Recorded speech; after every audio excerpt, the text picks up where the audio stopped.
नमस्कार, मैं हूं पंडित कैलाश जोशी और आप देख रहे हैं मेरा यूट्यूब चैनल संस्कृति सेज। मित्रों, आज शनि के मार्गी होने पर यह वीडियो है। शनि 28 नवंबर 2025 को मार्गी हो रहे हैं मेष राशि के जातकों के 12वें घर में, और यह मार्गी स्थिति इनकी रहेगी 27 जुलाई 2026 तक, अर्थात 241 दिन तक शनि मार्गी रहेंगे मेष राशि के द्वादश भाव में 12वें घर में।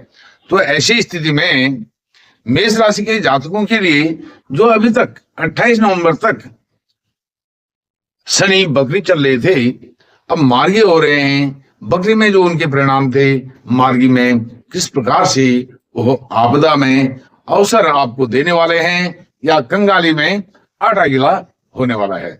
यह कंगाली में आटा गिला होने वाली बात मैं क्यों कह रहा हूं, क्योंकि मेष राशि के जातकों को 29 मार्च 2025 से 7.5 चल रही है। 7.5 के प्रभाव में मेष राशि के जातक अभी हैं।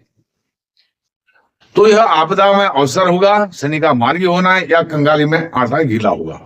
इसके दोनों पहलू हैं, दोनों पक्ष हैं, उन पर विस्तार पूर्वक चर्चा करूंगा। यदि यह वीडियो आपको अच्छी लगती है तो इस वीडियो को आप प्रमोट कीजिए और सहयोग बना करके रखिए। अब आते हैं विषय पर। शनि मार्गी 241 दिन तक रहेंगे, अर्थात 27 जुलाई तक रहेंगे। मेष राशि के जातकों को शनि की 7.5 चल रही है। जब शनि बकरी हुए थे तो वह अपने घर को, अपने पिछले भाव को, जहां शनि है वहां से पिछले भाव को अर्थात कुंभ राशि को देख रहे थे। और शनि मेष राशि के जातकों के लिए कर्म भाव के स्वामी हैं, और वहीं आपके इनकम, आय, डिजायर भाव के स्वामी हैं। तो डिजायर भाव की तरफ उनकी दृष्टि हो रही थी, अर्थात इंट्रोस्पेक्शन हो रहा था। इस इंट्रोस्पेक्शन में क्या होता है, जब शनि बकरी थे तो आपको असली और नकली, अपने कौन है, पराये कौन है, आपका ख्याल रखने वाले कौन है, आपकी आलोचना करने वाले कौन है, अर्थात प्रत्यक्ष या अप्रत्यक्ष रूप से आपके कौन शत्रु हैं, कौन मित्र हैं, यह जानने का अवसर शनि महाराज ने आपको दिया है पिछले समय में। अब जब वह मार्गी हो रहे हैं, अब आपने पहचान लिया है कौन आपके अपने हैं, कौन पराये हैं, कौन आपके शुभचिंतक हैं, और कौन आपकी टांग को खींचने वाले हैं। यह विषय हो गया। अब शनि आपके दोनों घरों के स्वामी होकर के मार्गी हो रहे हैं द्वादश भाव में। द्वादश भाव में जब मार्गी हो रहे हैं तो एक आपको सकारात्मक सोच यहां से मिलती है, क्योंकि शनि जब मार्गी होते हैं तो आप एक कंफर्ट जोन में आ जाते हैं। लेकिन ध्यान रखना चाहिए कि आपको 7.5 भी है, आपके द्वादश भाव में शनि गोचर कर रहे हैं और 7.5 के प्रभाव में है, और आपके शुभ भाव के 9वें भाव में शनि गोचर कर रहे हैं। शुभ भाव से 9वें भाव में, शुभ भाव का यह 9वां भाव भाग्य भाव होता है। और शनि जब आपके एकाग्र भाव में गोचर कर रहे थे तब आपको 7.5 नहीं थी, लेकिन आपके जो चतुर्थ शुभ भाव है वह माँ का घर है। माँ को कष्ट देना इन्होंने शुरू कर दिया था, आरंभ कर दिया था। कहां से, जब वह कुंभ राशि में आपके 11वें घर में उन्होंने प्रवेश किया।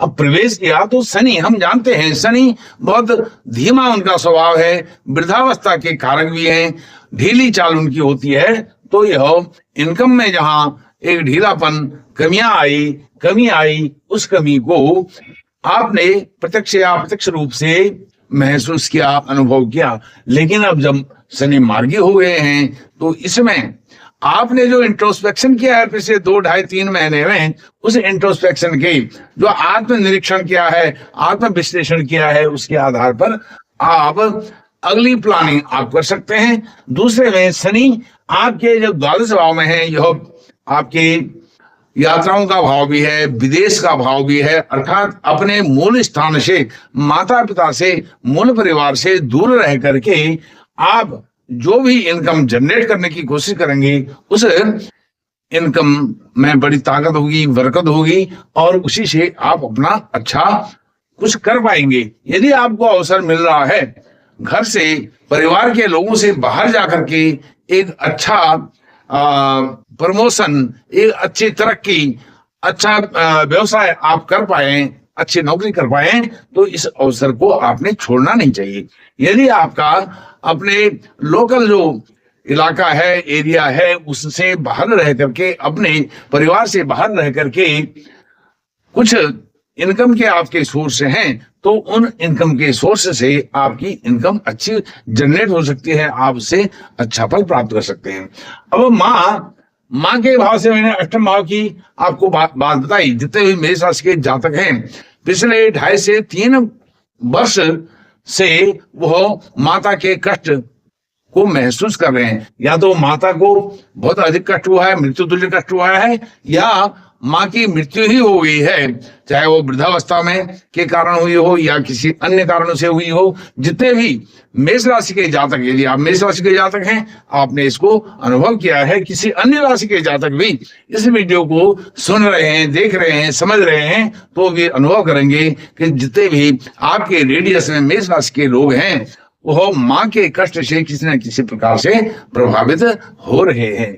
अब इसमें सबसे बड़ी बात यह है कि यदि आप जॉब पर हैं, तो जॉब में शनि यहाँ पर अब आपको प्रगति देने वाले हैं। यदि जॉब पर नहीं है, जॉब में इंक्रीजमेंट हो सकता है, अर्थात अच्छे जॉब के अवसर आपको मिलने वाले हैं, आपदा में अवसर।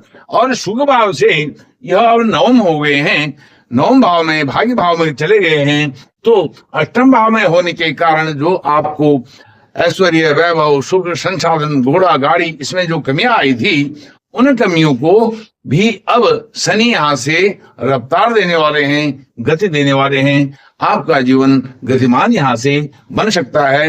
अब आपने जो एफर्ट्स लगाने हैं, एक सही रास्ते में, सही मार्ग में, सही ट्रैक पर ले जा करके उनको एक प्लेटफॉर्म के रूप में स्थापित करना है, तब आपकी प्रगति अच्छी हो सकती है। यदि आपने उन अवसरों को छोड़ दिया, जैसे आपको विदेश से या घर से बाहर कुछ दूर आपको अवसर मिलता है काम करने का, जॉब करने का, नौकरी करने का, वह अवसर आपने छोड़ दिया, तो आपका कंगाली में आटा गिरा यह हो सकता है।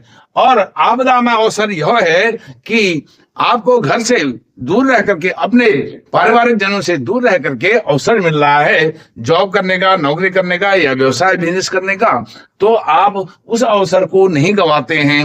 आप वहां पर जा करके शटल हो जाते हैं, शटल अर्थात टेम्परेरी रूप से जॉब के पर्पज से, तो यह आपके लिए आपदा में अवसर हो सकता है। 7.5 के इस प्रारंभिक दौर में माता जी को कष्ट अभी बरकरार है, क्योंकि शनि जब आपके द्वादश भाव में गए हैं, मार्गी होकर के गए हैं, और फिर उनका बकरी होना इसमें दिखाई देता है कि वह आपके सुख भाव के, माता के भाव के, माँ के भाव से अष्टम भाव में कुछ उनका प्रभाव रह जाता है।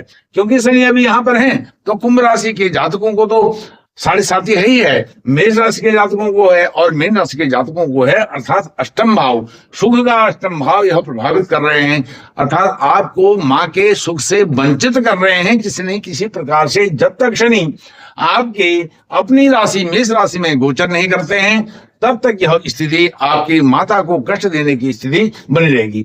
अब जल्दी से आपको बताता हूं, शनि की जो पहली दृष्टि होती है वो होती है तृतीय दृष्टि।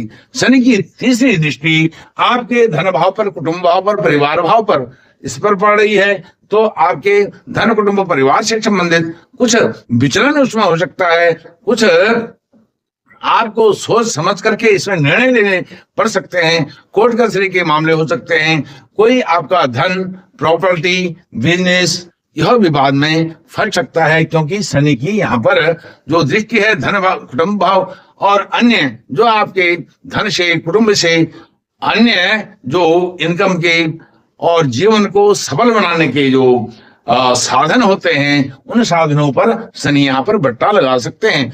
तब मैंने आपको कहा है कि जो आपको घर से बाहर रह करके अवसर मिलते हैं, उन अवसरों को आप आपदा से अवसर में बदलने का आप प्रयास करें। शनि की 7वीं दृष्टि आपके 6ठे भाव पर, शत्रुओं के भाव पर पड़ रही है, तो शत्रुओं के भाव पर यह दृष्टि अच्छी होगी, क्योंकि यह आपका उपजय भाव है, अर्थात 6ठा घर है, शत्रु रोग ऋण का घर है। इसको शत्रुओं का विनाश शनि यहाँ पर करते हैं। और वैसे भी शनि को शत्रु विनाशक कहा गया है और मित्रों का उदय यहाँ पर होता हुआ दिखाई देता है। जब ऋण नहीं होगा, रोग नहीं होगा और तब आपको बीमारी नहीं होगी, तब आपको एक सुख चैन का जीवन जीने का अवसर प्राप्त होता है। शनि की जो दशम दृष्टि है वह आपके भाग्य भाव पर पड़ रही है और यहाँ पर भाग्य भाव पर पड़ रही है 28 नवंबर से शनि मार्गी होकर के जहां आपके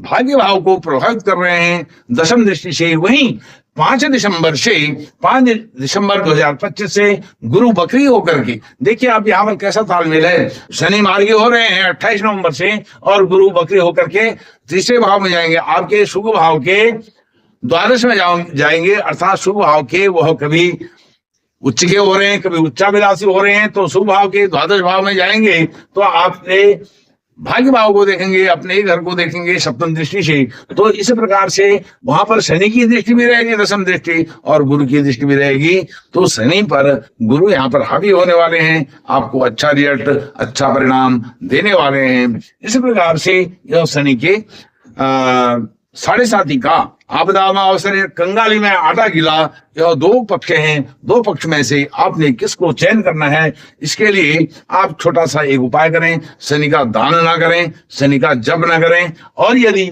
शनि आपके 1 नंबर कुंडली में, आपका यहाँ पर कोई भी नंबर हो सकता है, तो कुंडली में 1 नंबर जहां लिखा है वहां पर शनि है तो वह नीच के हैं, यह आपको और अधिक प्रभावित कर सकता है यदि आप मेष राशि के जातक हैं। और शनि आपके 6, 8, 12 घर में हैं तो यह आपको बुरी तरह से प्रभावित करेंगे। शनि आपको 7.5 के अवसर में, 7.5 के दौरान, 7.5 का जो आपको पीड़ा, दुख, कष्ट कुछ भी हो रहा है, इसमें केवल शनि का एकमात्र उपाय है ओम शंख शनिश्चराय मंत्र का जप करें या दशरथ कृत शनि चालीसा का पाठ करें, और कोई दान जप आदि करने की आवश्यकता नहीं है। और आपके जो कारक ग्रह हैं मंगल, गुरु और सूर्य, इनको ताकत मिलने से शनि का जो प्रकोप है वह अपने आप में समाप्त हो जाता है।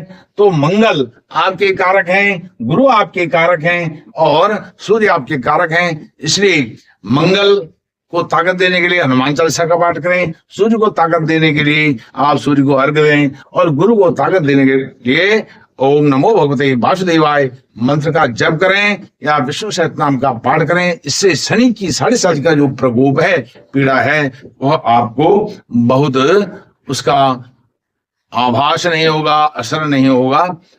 और शनि महाराज 7.5 के दौरान आपको शुभ फल प्रदान करें, आपके ऊपर छाया करें। इन शब्दों के साथ मैं अपनी वाणी को विराम देता हूं। बहुत बहुत धन्यवाद। नमस्कार।